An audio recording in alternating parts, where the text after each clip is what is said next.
Number 10, number 10 nga ba 'to? Wait lang, nawala yung aking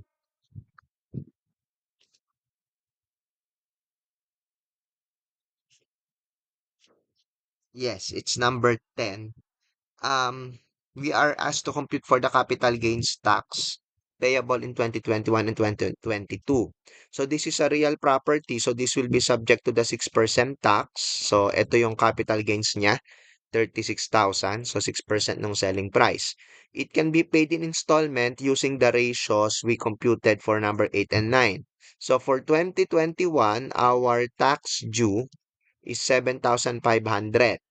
No, 36,000 times 20.83. The same with uh 2022, 18,000, that's 36,000 times 50%.